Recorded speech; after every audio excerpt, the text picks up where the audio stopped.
Politics గురించి చెప్పింది, దేవుడి మీద. It gave some scope to the generation to know. So అలాంటి ఫిలిమ్స్ ఇంకా రావాలి. And coming to the fight scenes and all, ఇది ఏ సినిమాలో కామన్ ఫైట్ సీన్స్ అనేవి, బట్ ఈ సినిమాకి ఇంకా సూట్ అయినాయి. అంటే బాలయ్య చెప్పే డైలాగ్స్ ఎలా అనిపించాయి? They were really good. I mean most of the dialogues అన్ని మన చరిత్ర గురించి ఉన్నాయి, ఇండియా చరిత్ర ఏంటి అండ్ ఆల్. సినిమాకి హైలైట్స్ ఏంటండి? సినిమాకి హైలైట్స్ ఏంటి? పర్లేదు చెప్పండి, హైలైట్స్ ఏంటి? సినిమా హైలైట్స్ అనేది ఎవ్రీ సీన్ వాస్ హైలైట్ అండి. There is no specific thing, but every scene was highlight. Okay, one word about Balayya. He is always awesome. What else can we say? జై బాలయ్య. కింద మీద ఊపు బాలయ్య బాబా తోపు. బోయపాటి గారు మీకు లేరు సాటి, మీ మాసుకు రారు ఎవరు పోటీ. అంతే, అలాగుంది సినిమా. బాలయ్య బాబు గురించి చెప్పబ్బా, ఒక బోయపాటి గారు తప్ప ఎవరు బాలయ్య బాబుని హ్యాండిల్ చేయలేరు. బాలయ్య బాబు సినిమాలన్నీ నా గుండె మీద ఉన్నాయి. సింహ బాలయ్య బాబుకి ఇష్టమైన దేవుడు లక్ష్మీనరసింహ స్వామి. ఆయన పేరు పెట్టి తీసిన ప్రతి సినిమా అన్ని బ్లాక్ బస్టర్ మూవీలే. నరసింహనాయుడు, సమరసింహారెడ్డి, సింహం, తర్వాత మన 6-7 సినిమా వచ్చింది. ఏదది గుర్తురావట్లే పేరు, ఏదది లెజెండ్ కాదు. ఒకటి బాలయ్య బాబా తీసిన సినిమా మాత్రం బోయపాటి గారు తప్ప ఇంకెవ్వరు తీయలేరు. ఒక బోయపాటి గారే బాలయ్య బాబుని హ్యాండిల్ చేయగలరు, ఇంకెవ్వరు చేయలేరు.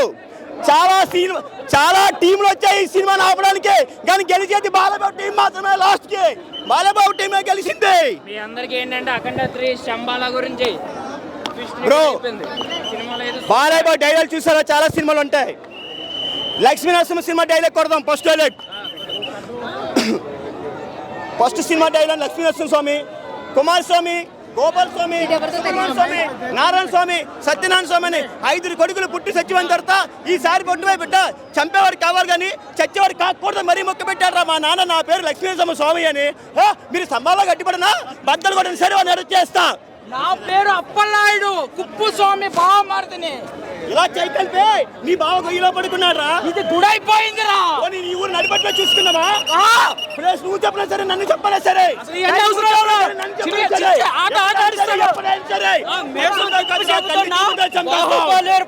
పుష్ప రికార్డు బద్దలవుతుంది. బాహుబలి పుష్ప రికార్డు బద్దలవుతుంది. ఎండాలు పెట్టి తక్కువనే మీకు.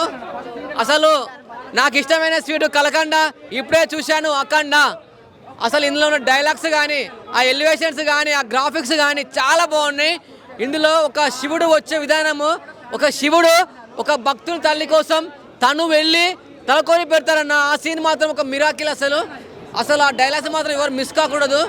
ఒక డైలాగ్ అన్న మీకోసం, ప్రపంచంలో ఏ దేశం వెళ్ళినా మీకు కనిపించేది ఒక మతం, ఈ దేశంలో కనిపించేది ధర్మం, సనాతన హైందవ ధర్మం.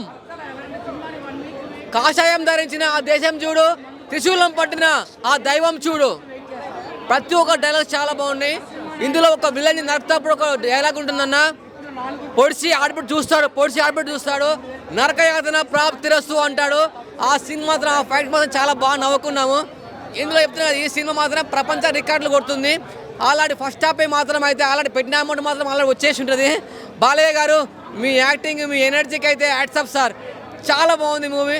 ఇలాంటి సినిమా మాత్రం ఏ హిందువు ఎవరు మిస్ కావద్దన్న.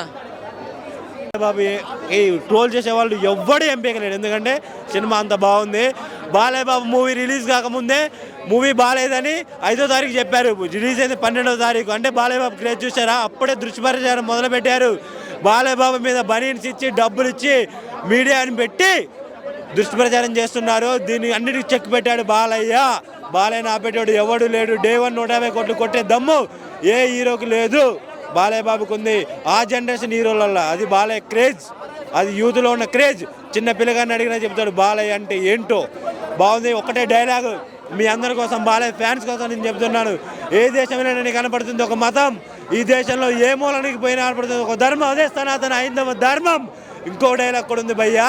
అసలు ఇన్ని డైలాగులు బోయపాటి గారు మైండ్లో ఏడపడుతున్నాయో నాకు అర్థం కావట్లేదు. బోయపాటి గారు మీకు దండం. అసలు మామూలు డైలాగులు కాదు. ఏ సౌండ్కి నరుకుతానో, ఏ సౌండ్కి నవ్వుతానో నాకైతే లేదన్నట్టుగా బోయపాటి గారు బాలయ్య బాబుని చూపెట్టారు. ఇలా కాంబినేషన్లో వచ్చిందని తెలుగు టైటిల్ కార్డు పడ్డప్పుడే థియేటర్ తగలబడిపోయింది. తమని బీజిఎం తోటి సినిమా ఇండస్ట్రీని తగలబెట్టాడు. Block buster movie. చెప్తున్నా ఈ సినిమా అఖండ 2 బోయపట్ల కెరియర్లో ఇది ఒక బిగ్గెస్ట్ మూవీ అని చెప్పొచ్చు. మన బాలకృష్ణ గారు ఈ సినిమాలో ఆ గెటప్లో కానీ అలాంటి గెటప్ వేయాలన్నా కూడా ఎవరికి సాధ్యం కాదు. ఆ డైలాగులు కొట్టాలన్నా పంచి డైలాగులు కొట్టాలన్నా అదొకటి బాలకృష్ణకు సాధ్యం అని చెప్పొచ్చు. ఎవరు కూడా చేయరు ఆ డైలాగులు కూడా, ఎవరు కూడా రావట్లా. చెప్పాలన్నా కూడా ఒక రెండు మాటలు చెప్తున్నా. బోయపట్ల ముందుగా నమస్తే చెప్పాలి, ఎందుకంటే అంత బాగా తీసిన సినిమా. ఇది ఒక 4వ సినిమా హ్యాట్రిక్ అని చెప్పొచ్చు. సినిమా లెజెండ్, అఖండ 2 ఇది 4 సినిమాలు హ్యాట్రిక్ అని చెప్పొచ్చు. వాళ్ళు ఎంత బాగా తీసిన సినిమాలు తెలుసా, 4 సినిమాలు కూడా ఎక్కడ కూడా బోరింగ్ లేకుండా అన్ని బ్లాక్ బస్టర్ సినిమాలు. ఇది ఒక సెన్సేషన్ సినిమా. ఒక స్థానం అంటే ఎట్లా అంటే ఒక దేవస్థానం ఒక స్థాయిలో తీసుకుపోయిన మన బోయపట్ల గారు ముందుగా హ్యాట్సాప్ చెప్పాలి. ఇక్కడ చూసుకున్న కుంభమేళ అంటే ఒక 140 సంవత్సరాలకు ఒకసారి వస్తుంది. అలాంటి కుంభమేళలో కూడా బోయపట్ల గారు సినిమా తీసినంటే సార్ నిజంగా హ్యాట్సాప్ సార్. ఎందుకంటే కుంభమేళ ఓనర్లు కూడా చాలా మంది చూసిన వాళ్ళు కూడా చాలా పోవాలని ఇష్టపడే వాళ్ళు కూడా పోలే మిస్ అయిపోయారు. అలాంటి వాళ్ళు కూడా ఇలాంటి కుంభమేళ చూస్తే కూడా ఇష్టపడతారు చాలామంది. ఒక శివుని గెటప్ లాస్ట్ మూమెంట్ శివుని గెటప్ చెప్తున్నా. అప్పట్లో మేము చిన్నప్పుడు రామాయణంలో మహాభారతంలో చూసినామంటే ఒక రాముని గెటప్, సీత గెటప్, అలాంటి గెటప్లో శివుడి గెటప్ మాత్రం అసలు నిజంగా చెప్తున్నా, నిజంగా శివుడి లెక్కన అయినా ఆ డైరెక్టర్ గారికి ముందుగా హ్యాట్సాప్ చెప్పాలి. ఆ శివుని క్యారెక్టరేషన్ అయినా ఓలా కానీ నిజంగా చాలా బాగా సెట్ అయినా. ఇక్కడ బాలకృష్ణ మాత్రం ఇచ్చి పడేసిండు. ఒకటే చెప్తున్నా, బాలకృష్ణ ఫ్యాన్స్ అందరికీ ఇది పెద్ద పండుగ. మళ్ళీ ఒకటే చెప్తున్నా, బోయపల్లి గారికి ఈ సినిమాకి అవార్డు రావాలి. మొత్తం ప్రపంచం అందరు ఇష్టపడి ఆయనకు ఒక అవార్డు ఇవ్వాలి, సన్మానం చేయాలి. ఈ సినిమా నుంచి ఆయనకి బోయపట్ల గారికి నేను మనస్ఫూర్తి కోరుకుంటున్నా. బాలకృష్ణ కూడా ఇవ్వాలి. మెయిన్ ఒకటే బోయపట్ల గారికి సన్మానం చేయాలి. మన హిందూ ధర్మం వాళ్ళందరూ కలిసి అంత గొప్పగా తీసిండు, అంత ప్రౌడ్గా తీసిన సినిమా. మన హిందూ అంటే ఏంటో నిరూపించిండు. జై బాలయ్య. మీరు యాక్సెప్ట్ చేయవచ్చు కానీ కొంత జస్టిఫైడ్ అనిపించింది. ఆ కాన్ఫ్లిక్ట్ బాగుందండి, నాకు నచ్చింది. మన అందరి లైఫ్లో ఫేస్ చేసిన కాన్ఫ్లిక్ట్ కాబట్టి ఓకే, అది మెసేజ్ ఇచ్చినట్టు కాకుండా ఒక క్వశ్చన్కి ఆన్సర్ చెప్తున్నట్టు ఉంటుంది. Again it's up to individual, వాళ్ళకి నచ్చితే నచ్చినట్టు ఎవరి ఒపీనియన్ వాళ్ళది. నెగిటివ్ చూసి నెగిటివ్ టాక్ అంటే వాళ్ళ ఇష్టం. అది చూసిన తర్వాత నెగిటివ్ టాక్ అంటే 2 రకాలండి. ఒకటి అసలు ఈ ఫార్మాట్ నచ్చిన వాళ్ళు, ఇంత గోర్ కానీ ఈ ఎలివేషన్స్ నచ్చిన వాళ్ళు ఒక రకం. అది నచ్చి కూడా చెప్పారంటే ఐ డోంట్ నో, లైక్ అది ఇండివిజువల్ చాయిస్. నాకైతే ఓకే నచ్చిందండి. ఇది జస్టిఫైడ్ అండి. ఎందుకంటే మీరు చూస్తే ఒక 10 years దాకా ఒక టైం లైన్ ఫార్వర్డ్ అయిపోతుంది. సో మనకేంటంటే అఖండ వచ్చి 3 years అయినా సినిమాలో ఒక 10 years ముందుకెళ్తుంది. అండ్ ఫస్ట్ 5 minutesలోనే ఒకటి సూపర్ పవర్స్ రావడానికి ఒకలాగా ఏదో చేస్తారు, యజ్ఞం ఏదో లాంటిది చేస్తారన్నమాట. అందుకని మీరు ఆ పోస్టర్లో చూస్తున్న తెల్ల జుట్టు కానీ మొహం కొంచెం ఏజ్డ్ అయినట్టు కానీ కనిపిస్తూ ఉంటుంది. Which is justified. ఆ సినిమాలో జస్టిఫై చేశారు అది. లేదు, ఆ ఫైట్స్ ఓవర్ కావాలండి సినిమాలో నాకైతే.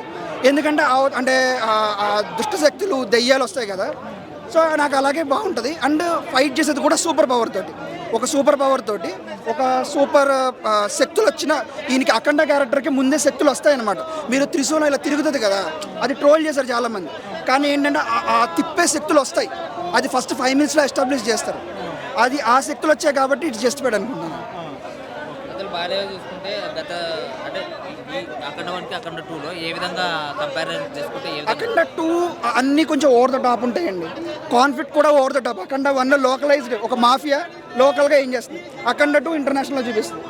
అఖండ 1లో బాలయ్య మామూలుగా ఫైట్ చేస్తారు. అఖండ 2లో ఏంటంటే ఆయనకి సూపర్ పవర్స్ వస్తాయి. ఫస్ట్ 10 minutesలోనే ఆయనకు ఒక సూపర్ పవర్స్ వస్తాయి అనమాట. అన్న ఇంకొకటి, ఈ మూవీలో ఫిజిక్స్ కానీ ఆ అదంతా మర్చిపోయారు, గ్రావిటీ ఫిజిక్స్ అనేది లేదు మూవీలో అంటున్నారు. వాళ్ళకి ఏం చెప్తారు? అదే నాకు వద్దు, నాకు ఫిజిక్స్ వద్దు. నాకు ఫిజిక్స్ ఉన్నవి నచ్చవు. నాకు బోల్డ్ ప్రాబ్లమ్స్ ఉంటాయి బయట లైఫ్లో, అవి మర్చిపోవడానికి నేను వస్తాను. నాకు ఇక్కడికి వచ్చి ఫిజిక్స్ క్లాస్ ఎందుకు? ఫిజిక్స్ లేనిదే కావాలి.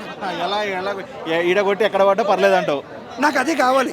ఎందుకంటే రియల్ లైఫ్లో ఒకటి తప్పు చేశాడు అనుకోండి, నేను కొట్టలేను. నాకు ఇక్కడ కొట్టినట్టు ఊహించుకుని ఆనందిస్తాం అనమాట. అందుకే అలా పెడతారు. సో నాకు అలాగే ఇష్టం. అంటే ఏ మూవీకి లేని ఫిజిక్స్ లాజిక్స్ కూడా ఓన్లీ బాలయ్య మూవీకే కొంతమంది పర్టికులర్గా సర్క్యులేట్ చేస్తుంటారు కదా, అది ఎలా చూడొచ్చు? అది ఒకప్పుడు ట్రోల్ చేసేవాళ్ళు కానీ ఇప్పుడు అదే కావాలని కోరుకుంటారు అనుకున్నా. నాకు అందుకే అఖండ 1 కూడా అలాగే ఉంటుంది కదా, అఖండ 2 అనే కదా, అఖండ 1 కూడా పెద్ద హిట్ అయింది. అందులో కూడా అలాగే ఉంటుంది కదా, ఇట్లా చక్రం పట్టుకుని ఇలా తిప్పుతాడు అందంతో వస్తాడు. సో నాకు నచ్చేయండి, నాకు కావాలి, ఆ ఎక్స్ట్రా ఎలిమెంట్ కావాలి నాకు.